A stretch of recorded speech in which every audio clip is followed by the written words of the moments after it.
নমস্কার বন্ধুরা, দেশি কিচেন ব্লগ চ্যানেলে আপনাদের স্বাগত জানাই। আজকে আমি নিয়ে এসেছি কামরাঙ্গা চাটনির রেসিপি। আমরা সচরাচর ঘরে নানা ধরনের চাটনি রান্না করি, কিন্তু সেই তুলনায় কামরাঙ্গার চাটনিটা কম রান্না করি। তাই আমি যেহেতু আজকে কামরাঙ্গা চাটনি রান্না করছি, ভাবলাম চাটনির রেসিপিটা আপনাদের সঙ্গে শেয়ার করি।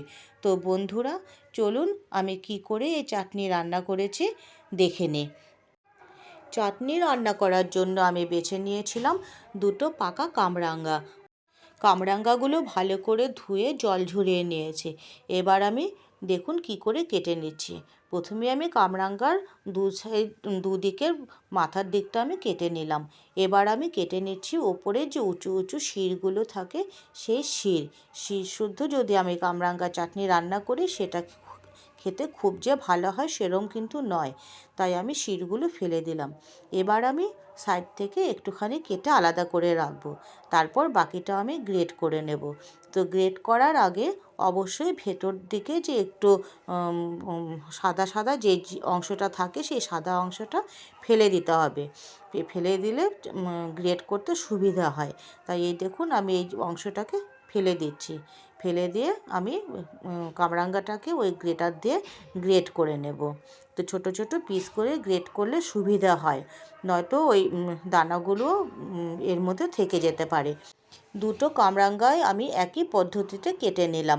শির থেকে পিসগুলো আলাদা করে বের করে নিলাম। তো এবার আমি গ্রেটারে গ্রেট করে নিচ্ছি।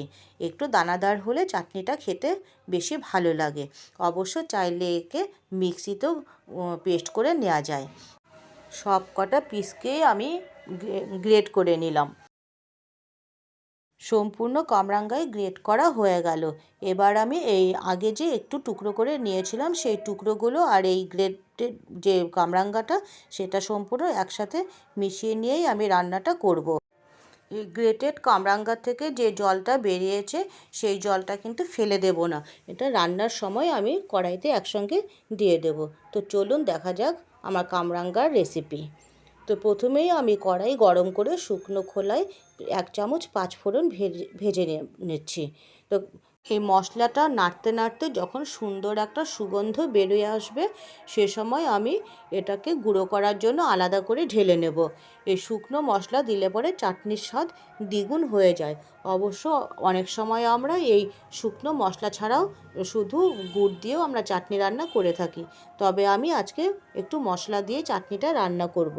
তো ওইদিকে আমি শুকনো মশলাটা ঢেলে নিলাম যতক্ষণ না ঠান্ডা হয়।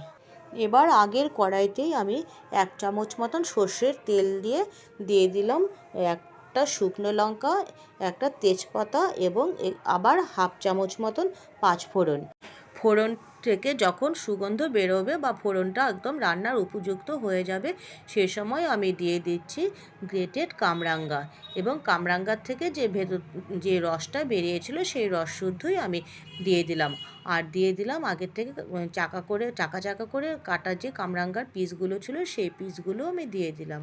আর সাথে দিলাম পরিমাণ মতো নুন এবং হলুদ। নুন হলুদ দেওয়ার সাথে সাথে কামরাঙ্গা থেকে আরও জল ছাড়তে শুরু করে দিয়েছে। এই জলেই কামরাঙ্গাটা সেদ্ধ হবে। এবার আমি একে একটু সময় ঢাকা দিয়ে সেদ্ধ করব। যেহেতু কামরাঙ্গা একটু শক্ত জাতীয় ফল, তাই সেদ্ধ হতে একটু সময় লাগবে। তাই আমি ঢেকে দিলাম এবং মাঝে মাঝে আমি ঢাকনা খুলে দেখে নিচ্ছি যে ভেতরটা কতটা সেদ্ধ হয়েছে। কোনো কামরাঙ্গা রান্না করতে কখনো দেরি হয়, কখনো সেদ্ধটা খুব তাড়াতাড়ি হয়ে যায়। তাই আমি একবার দেখে নিয়ে আবার ঢেকে দিচ্ছি। 2 মিনিট পর আবার ঢাকাটা খুলে দেখছি একটু নরম হয়ে এসেছে।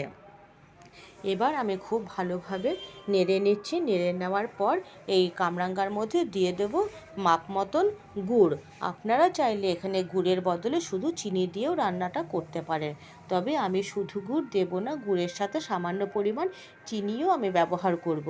চিনি আর গুড় দিয়ে কোনো চাটনি রান্না করলে মনে হয় চাটনির স্বাদটা বেশি ভালো হয়। শুধু গুড় বা শুধু চিনি দেওয়ার থেকে কোনো চাটনির রেসিপিতে গুড় চিনি দুটোই ভালো লাগে। আবার কোনো চাটনির রেসিপিতে শুধু চিনি দিয়ে খেতে ভালো লাগে। তাই আমি এখানে চিনি এবং গুড়ের মিশ্রণে চাটনি রান্না করছি। এবার আমি এখানে দিয়ে দিলাম মাপ মতন জল।